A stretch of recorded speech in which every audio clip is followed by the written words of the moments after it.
Merci pour l'invitation. On m'a demandé aujourd'hui de vous parler du défibrillateur et de la resynchronisation.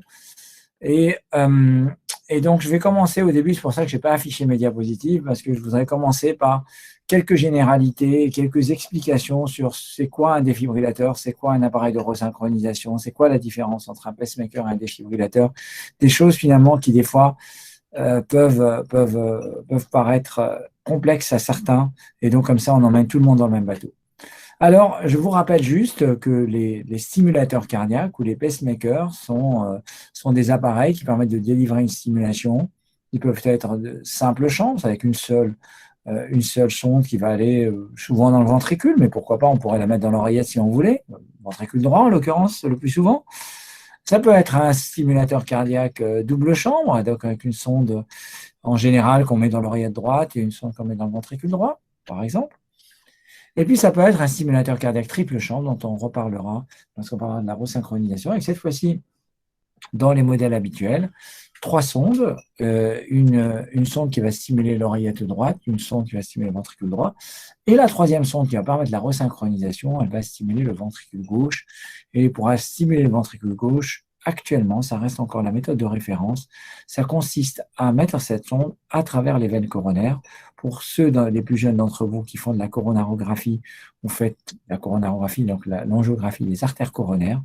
Et bien, la prochaine fois que vous ferez une coronarographie, laissez votre pédale sur l'ampli de brillance un tout petit peu plus longtemps et vous allez voir apparaître par magie le réseau veineux coronaire.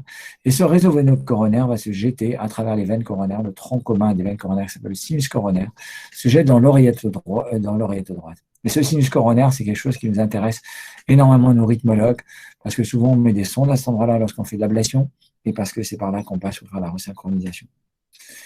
Alors, donc, je vous ai parlé du pacemaker, simple, double, triple chambre, et c'est des appareils qui permettent juste de délivrer des stimulations, mais qui ne permettent pas de délivrer des chocs. Le deuxième type de prothèse dont on parlera aujourd'hui sont les défibrillateurs. Alors, d'abord, tout défibrillateur fait également pacemaker. C'est-à-dire, s'il fait défibrillateur, il a également une fonction pacemaker qui lui permet de stimuler ses besoins. Et donc, ce défibrillateur aussi, il peut être simple chambre, avec juste une sonde qui va dans le ventricule, ou double chambre avec une sonde qui va aller dans le ventricule droit et une sonde qui va dans l'oreille droite, ou voir un appareil toute option qui fait tout et qui s'appellera un défibrillateur triple chambre, c'est-à-dire il va à la fois faire de la resynchronisation et délivrer des chocs si besoin.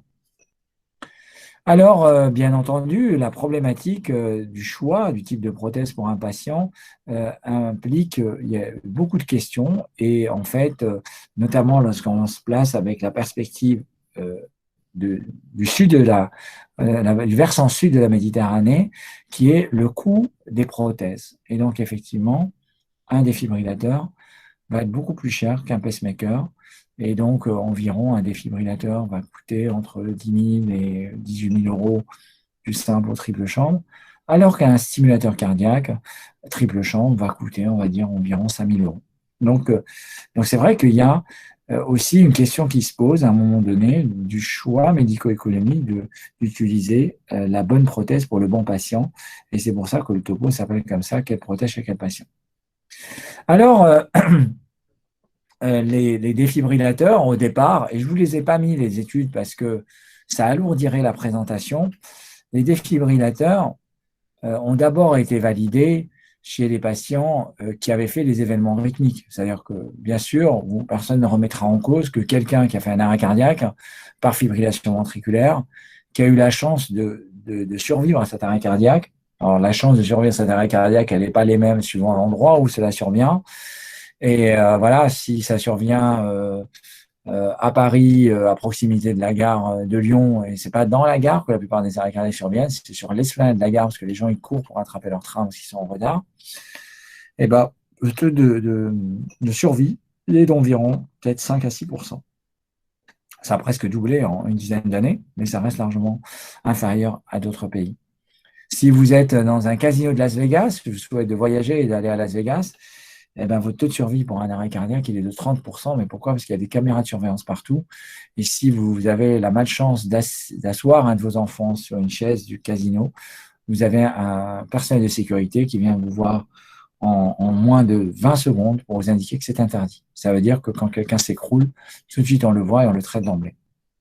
Donc personne ne va remettre en cause, même si ça a un coût, si le patient a survécu à un arrêt cardiaque, de lui mettre un défibrillateur en prévention secondaire, on dit, c'est-à-dire post-arrêt cardiaque. La question c'est quand est-ce mettre en prévention qu'on dit primaire, c'est-à-dire pour des gens qui n'ont jamais rien fait. Et je vais vous montrer là dans un moment un cas clinique, mais en fait, dites-vous déjà que notre référence, c'est une étude qui s'appelle MADIT-2. Et MADIT-2, c'est une étude qui a maintenant,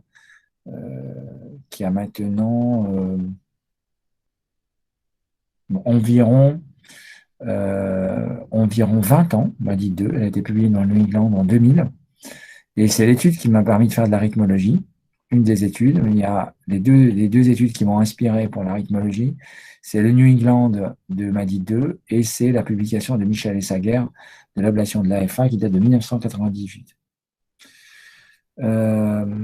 Et donc, MADIT-2 en 2000 prend des patients qui ont juste fait un infarctus et qui ont une fraction d'éjection en moins de 30%. Et peu importe leurs extrasystoles ventriculaires, peu importe finalement leurs différents marqueurs autres de risque, et on les tire au sort, un groupe on met un défibrillateur et un deuxième groupe on ne leur met pas de défibrillateur.